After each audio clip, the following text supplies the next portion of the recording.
ದೈವ ದೇವರುಗಳನ್ನು ಸ್ಮರಿಸಿಕೊಳ್ತಾ ದಾನಿಗಳ ನೆರವಿನಿಂದ 91ನೇ ಮನೆ ಈಗ ನಮ್ಮ ಜ್ಯೋತಿ ಬೆಳಗಿಸಿ ಉದ್ಘಾಟಿಸಿದ್ದಾರೆ. ಬಹುಶಃ ಇಷ್ಟು ಸಾರ್ಥಕ್ಯ ಭಾವ ತಾಯಿಗೆ ಲಭಿಸುವುದು ಬಹಳ ವಿರಳ. ಪಂಚಕನ್ಯೆಯರು ಪಂಚ ಸುಮಂಗಲೆಯರಾಗಿ ಅವರು ಸಾಧಿಸಿದ ಸಾಧನೆ ಬಹಳ ಎತ್ತರದ್ದು. ಅವರ ದಿವ್ಯ ಹಸ್ತದಿಂದ ಜ್ಯೋತಿಯನ್ನು ಬೆಳಗಿಸಿ ಇಂದಿನ ಈ ಮುಸ್ಸಂಜೆಯ ಶುಭ ಸಮಯದಲ್ಲಿ ಮಂಜುನಾಥ ನಿಲಯ ಸರಸ್ವತಿ ಅಮ್ಮನವರ ಪ್ರಾಯೋಜಕತ್ವದಲ್ಲಿ ನಮ್ಮ ವಿದ್ಯಾಪೋಷಕನ ವಿದ್ಯಾರ್ಥಿ ನಿಖಿಲ್ ಕೊಠಾರಿಗೆ ನೀಡಲ್ಪಟ್ಟಿದೆ. ಸರಸ್ವತಿ ಅಮ್ಮನವರ ಕುಟುಂಬ ಇದರ ಬಗ್ಗೆ ನಮಗೆ ಪೂರ್ತಿ ಪರಿಚಯವನ್ನ ಕಳೆದ ವಿದ್ಯಾಪೋಷಕ ಶಿಬಿರದಲ್ಲಿ ಗೀತಾ ಸಾಮಕ್ ಮೇಡಮ್ ನಮಗೆ ಅದನ್ನ ಅನಾವರಣಗೊಳಿಸಿದಾರಿಲ್ಲ. ಅವರ ಕುಟುಂಬದ ಸಾಧನೆ, ಅವರ ತಂದೆಯ ಸಾಧನೆ, ಅವರೊಬ್ಬ ಕೃಷಿಕನಾಗಿ ಮಾಡಿದ ಸಾಧನೆಯನ್ನ ಕೇಳಿ ನಾವೆಲ್ಲ ಬೆರಗಾಗಿದ್ದೇವೆ. ಹಾಗೆ ಸರಸ್ವತಿ ಅಮ್ಮನವರು ವಿದ್ಯೆಯ ಮೇಲೆ ಅವರಿಗೆ ನೀಡಿದ ಪ್ರೋತ್ಸಾಹ, ಅದರಿಂದ 5 ಮಕ್ಕಳು ಅತ್ಯಂತ ಪ್ರತಿಭಾನ್ವಿತರಾಗಿ ವಿದ್ಯೆಯಲ್ಲಿ ಮುಂದುವರಿಸಿ ಉದ್ಯೋಗಸ್ಥರಾಗಿ ಸಮಾಜದಲ್ಲಿ ಗಣ್ಯ ಸ್ಥಾನವನ್ನು ಅಲಂಕರಿಸಿದೆ ಅಂದ್ರೆ ಇದು ಸಣ್ಣ ಸಂಗತಿಯಲ್ಲ. ಹೆಣ್ಣು ಮಕ್ಕಳನ್ನು ಆ ಕಾಲದಲ್ಲಿ ವಿದ್ಯೆಗೆ ಮುಂದೊಡ್ಡುವುದು ಒಂದು ದೊಡ್ಡ ಸವಾಲಾಗಿತ್ತು. ಕಷ್ಟ ಕಾರ್ಪಣ್ಯಗಳ ನಡುವೆ ಅವರು ಪಟ್ಟ ಪರಿಶ್ರಮ ಅದನ್ನು ಕೇಳಿ ನಾವೆಲ್ಲ ಬೆರಗಾಗಿದ್ದೇವೆ. ಅಂತ ಕುಟುಂಬದಿಂದ ಅದು ಹಂಚಿನ ಮನೆಯ ಕುಟುಂಬ, ಜೊತೆಗೆ ಹಂಚಿನ ಮನೆಯ ಒಂದು ದೇಣಿಗೆ, ಇದು ತುಂಬಾ ಒಂದು ಖುಷಿಯ ಸಂಗತಿ. 97.6% ತೆಗೆದಿದ್ದೆ. ಆವಾಗ ಮಾರ್ಕ್ಸ್ ಕಾರ್ಡ್ ತಗೊಳಕ್ ಹೋದಾಗ ನಮಗೆ ಸರ್ ಕರುಣಾಕರ್ ಸರ್ ಕೊಟ್ಟಿದ್ರು, ಅಪ್ಲಿಕೇಶನ್ ಕೊಟ್ಟಿದ್ರು. ನಂಗೆ ಅನ್ಸತ್ತು ಫಸ್ಟಿಗೆ ಅದು ಸ್ಕಾಲರ್ಶಿಪ್ ಅಂದ್ರೆ ಬರೀ ದುಡ್ಡು ಕೊಡ್ತಾರೆ ಅನ್ಕೊಂಡಿದ್ದೆ. ಆಮೇಲೆ ಗೊತ್ತಾಯ್ತು ಮನೆ ಕಟ್ಕೊಡ್ಸ್ತಾರೆ ಅಂತ. ಫುಲ್ ಖುಷಿ ಆಗಿತ್ತು ಆ ದಿನ. ಉಡುಪಿಯಲ್ಲಿ ವಿನಮ್ರ ಸಾಯಧನ ಆದಾಗ ಗಂಗಾಧರ್ ಸರ್ ಮೀಟ್ ಆಗಿದ್ದೆ. ಅವ್ರ ಹತ್ರ ಹೇಳಿದೆ ಪರಿಸ್ಥಿತಿ ಎಲ್ಲ ಹೇಳಿದ್ದೆ. ಅಷ್ಟೊತ್ತಿಗೆ ತಂದೆ ಇಲ್ಲ, ಸುಮಾರು ಪ್ರಾಬ್ಲಮ್ ಇದೆ ಮನೆಯಲ್ಲಿ ಹೇಳಿದ್ದೆ. ಅವಾಗ ಸರ್ ಒಪ್ಕೊಂಡ್ರು, ಅಡ್ಡಿಲ್ಲ ಮಾಡಿಕೊಡು ಅಂತ ಹೇಳಿದ್ರು. ಆಮೇಲೆ ತುಂಬಾನೇ ಸಹಾಯ ಮಾಡಿದ್ರು. ಮನೆ ಭೇಟಿ ಬಂದಿದ್ರು, ನೋಡಿದ್ರು, ಪರಿಸ್ಥಿತಿ ಕಂಡ್ರು. ಅವಾಗ ಅನ್ಸುತ್ತೆ ಅವ್ರಿಗೆ ಮಾಡಿಕೊಡು ಅಂತ. ಕಡಿಕೆ ತುಂಬಾ ಖುಷಿ ಆಯ್ತು. ಕಡಿಕೆ ಮತ್ತೆ ಗೀತಾ ಮ್ಯಾಮ್ ಅದು ನಾವು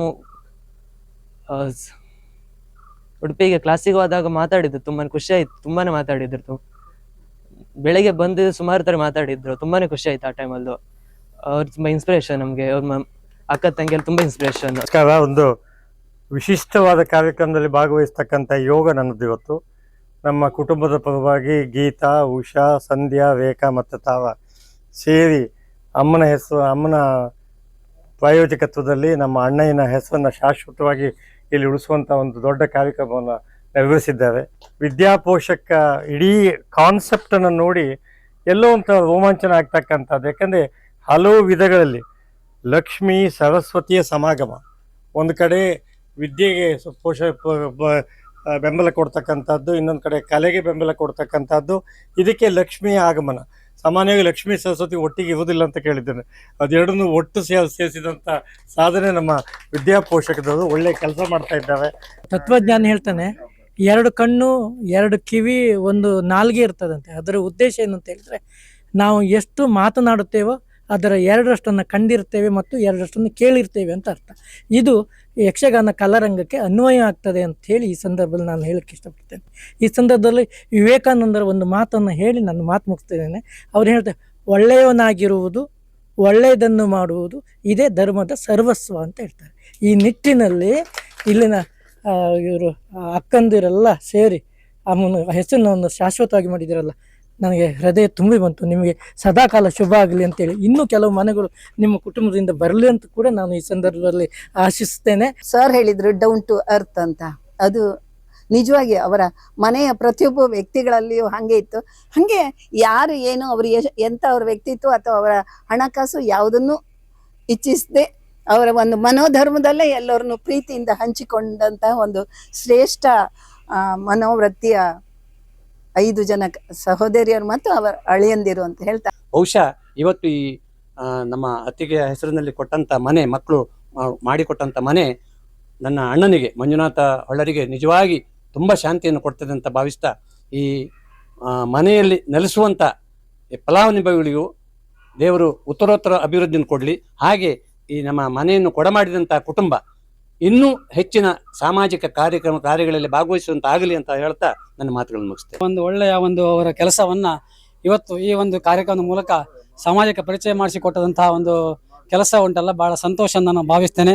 ಈ ಮನೆಯವರಿಗೂ ಕೂಡ ಉತ್ತರೋತ್ತರ ಅಭಿವೃದ್ಧಿ ಆಗಲಿ. ಸಮಾಜದಲ್ಲಿ ಬೇಕಾದಷ್ಟು ನೀಡುವ ಜನ ಇದ್ದಾರೆ. ಆಗ ಸರ್ ಹೇಳಿದರು ಅದನ್ನ ಸಂಗ್ರಹಿಸಿ ಕೊಡುವ ಜನ ಇಲ್ಲ ಸರ್. ಆ ಕೆಲಸ ನೀವು ಮಾಡ್ತಾ ಇದ್ದೀರಿ. ನಾನು ಹೇಳೋದು ಆ ಪರಮಾತ್ಮ ಶ್ರೀಕೃಷ್ಣ ಪರಮಾತ್ಮ ಏನಿದ್ದಾರೆ ನಮ್ಮ ಮುಖ್ಯಪ್ರಾಣ ದೇವರು ನಿಮ್ಗೆ ಒಳ್ಳೆ ಆರೋಗ್ಯ ಕೊಡಲಿ, ನಿಮ್ಗೆ ಅದನ್ನು ನಿಭಾಯಿಸುವ ಶಕ್ತಿ ನಿಮಗೆ ಕೊಡಲಿ. ಹಾಗಿದ್ರೆ ಇಂಥವ್ರನ್ನೆಲ್ಲ ಸಂಗ್ರಹ ಮಾಡಿ ಇಂಥವ್ರಿಗೆ ಮನೆ ಕಟ್ಟಲಿಕ್ಕೆ ಒಂದು ಅವಕಾಶ ಮಾಡಿಕೊಡ್ಲಿ ಆಗತ್ತೆ. ಈ ಕುಟುಂಬದವರು ಒಂದು ಮನೆಯನ್ನು ನಿರ್ಮಿಸಿಕೊಟ್ರು. ಯಾಕಂದ್ರೆ ಅನಿವಾರ್ಯ ಮನೆಯಲ್ಲಿದ್ದಿದ್ರೆ ಮನುಷ್ಯನಿಗೆ ಆಗಲಿಕ್ಕೆ ಇಲ್ಲ. ಇಂಥ ಒಂದು ಕುಗ್ರಾಮದಲ್ಲಿ ಬಂದು ಗುರುತಿಸಿ ಮನೆಯನ್ನು ನಿರ್ಮಿಸಿಕೊಟ್ಟ ಈ ಸಂಸ್ಥೆ, ಇಲ್ಲಿ ಬಂದ ಮೇಲೆ ನಂಗೆ ಗೊತ್ತಾದ್ದು ಈ ಸಂಸ್ಥೆ ಎಷ್ಟು ಸಾಧನೆ ಉಂಟಂತ. ಇನ್ನು ಮುಂದಿನ ದಿನಗಳಲ್ಲಿ ಇನ್ನೂ ಹೆಚ್ಚಿನ ಸಹಕಾರ ಜನರಿಂದ ಸಿಗಲಿ, ನಿಮಗೆ ನಿಮ್ಮ ಒಳ್ಳೆಯ ಉದ್ದೇಶ ನೆರವೇರಲಿ ಅಂತ ಹಾರೈಸ್ತಾ. ಈ ವಿದ್ಯಾಪೋಷಕ ಅಂತ ಹೇಳಿದರು, ಅವರದ್ದು ಯಾವುದೇ ಶಿಫಾರಸ್ಸಿಲ್ಲ. ಎಲ್ಲ ಅಪ್ಲಿಕೇಶನ್ಗಳನ್ನು ಅವರೇ ಸದಸ್ಯರೇ ಸ್ವತಃ ಅವರ ಮನೆಗೆ ಹೋಗಿ, ಫಲಾನುಭವಿಗಳ ಮನೆಗೆ ಹೋಗಿ ನೋಡಿ ಆಯ್ಕೆ ಮಾಡುವಂಥದ್ದು. ಈ ವಿದ್ಯಾಪೋಷಕಿಗೆ ಹೋದಾಗ ಈ ಮನೆಯ ಪರಿಸ್ಥಿತಿ ಸಹ ನೋಡ್ತಾರೆ. ಅವರು ತುಂಬ ಆರ್ಥಿಕ ಸಂಕಷ್ಟದಲ್ಲಿರುವವರಿಗೆ, ಮನೆಗೆ ಸೂರು ಇಲ್ಲದಿದ್ದವರಿಗೆ ಅಂತ ಒಂದು ಮನೆಗಳಿಗೆ ಫಲಾನುಭವಿಗಳನ್ನು ಗುರುತಿಸಿ ಮನೆಯನ್ನು ಕಟ್ಟಿಸಿಕೊಡುವ ಕಾರ್ಯಕ್ರಮ ಯಕ್ಷಗಾನ ಕಲಾರಂಗದ್ದು. ಅವರಾಗಿ ಹೇಳಿದರು, ಅವರು ಹಣ ಯಾರ ಹತ್ರ ಸಹ ಹಣ ನೇರವಾಗಿ ಕೇಳಿದ್ದೇ ಇಲ್ಲ ಇವತ್ತಿನ ತನಕ. ಅವರ ಕೆಲಸವನ್ನು ನೋಡಿ ದಾನಿಗಳು ಅವರನ್ನು ಹುಡ್ಕೊಂಡು ಹೋಗಿ ಹಣವನ್ನು, ಧನ ಸಹಾಯವನ್ನು ಮಾಡುವುದು ನಿಜವಾಗಿ ಒಂದು ಒಳ್ಳೆಯ ಒಂದು ಕೆಲಸ ಇದು. ಈ ಒಂದು ಸುಂದರ ಸಂಜೆ ಇದು. ಯಾಕೆಂದರೆ ನಮ್ಮ ಅಪ್ಪ ಮಂಜುನಾಥ ಹೊಳ್ಳರು, ಅವರ ಒಂದು ನೆನಪಿಗೆ ನಮ್ಮಮ್ಮನ ಒಂದು ಮನೆ ಕಟ್ಟಿಸಿ ಕೊಡುವಂಥದ್ದು ಇದೆಯಲ್ಲ, ಅದು ನಿಜವಾಗ್ಲೂ ನಮ್ಮಪ್ಪ ಸುಮಾರು ಒಂದು 10-12 ಮನೆ ಮೇಲೆ ಕಟ್ಟಿಸಿಕೊಟ್ಟಿದ್ದಾರೆ. ಇದು ಒಂದು ಮನೆ ನಾವೀಗ ಕಟ್ಟಿಸ್ತಾ ಇರುವಂಥದ್ದು. ನಮ್ಮ ಕೃಷಿ ಕಾರ್ಯಕ್ಕೆ ಯಾರಿಗೆ ಅವರಿಗೆ ತೊಂದರೆ ಇರುತ್ತೋ, ಅವರಿಗೆ ಮನೆ ಸರಿ ಇಲ್ಲ ಅಂದರೆ ಅವರು ಹೇಗೆ ಹಣ ಹೊಂದಿಸಿ ಮಾಡ್ತಿದ್ರು ಅಂತ ನನಗೆ ಇನ್ನೂ ಅರ್ಥ ಆಗ್ತಿಲ್ಲ. ಎಷ್ಟೋ ಒಂದು ಮನೆಗಳಿಗೆ ಅವರಿಗೆ ಮಾಡಿ ಹಾಕೊಡೋದಾಗ್ಲಿ, ಅವ್ರಿಗೆ ಮನೆ ಕಟ್ಟಿಸಿ ಕೊಡೋದಾಗ್ಲಿ, ಈ ಥರದ್ದು ತುಂಬ ಸಹಾಯ ಮಾಡ್ತಾ ಇದ್ರು. ಅಂಥ ಒಂದು ಅಪ್ಪನಿಗೆ ಸಪೋರ್ಟ್ ಆಗಿ ನಮ್ಮ ಅಮ್ಮ ಕೂಡ ಎಲ್ಲ ವಿಷಯದಲ್ಲಿ ಅವಳಿಗೆ ಎಲ್ಲ ಸಹಕಾರ ಕೊಟ್ಟು, ಅವ್ರ ಎಲ್ಲ ಒಂದು ಇದನ್ನ ಹುಚ್ಚುತನವನ್ನು ಸಹಿಸ್ಕೊಂಡು ಅವರಿಗೆ ಸಪೋರ್ಟ್ ಮಾಡಿದ ನಮ್ಮಮ್ಮ. ಕಡೆಗೆ ನಾ ವೆಬ್ಸೈಟ್ ನೋಡಿದಾಗ ನನಗೊಂದು ತುಂಬ ಅತ್ಯಾಶ್ಚರ್ಯ ಆಯಿತು. ಇಂಥದ್ದೊಂದು ಸಂಸ್ಥೆ ನಮ್ಮೂರೊಳಗೆ ಇದೆ ಅನ್ನೋ ವಿಷಯವೇ ನನಗೆ ಗೊತ್ತೇ ಇಲ್ಲ ಅಲ್ಲ ಅನ್ನುವಂಥದ್ದು. ಅದನ್ನೆಲ್ಲ ನೋಡಿದಾಗ ಎಂಥ ಒಂದು ಅದ್ಭುತ ಕಾರ್ಯ ಈ ಯಕ್ಷ ಕಲಾರಂಗ ಮಾಡ್ತಾ ಇದೆ. ಅದರೊಳಗೂ ಇಂಥ ವಿದ್ಯಾಪೋಷಕ ಈ ಒಂದು ಅದ್ಭುತ ಒಂದು ಕಾರ್ಯಕ್ರಮ, ಇದು ವಿನೂತನ ಕಾರ್ಯಕ್ರಮ.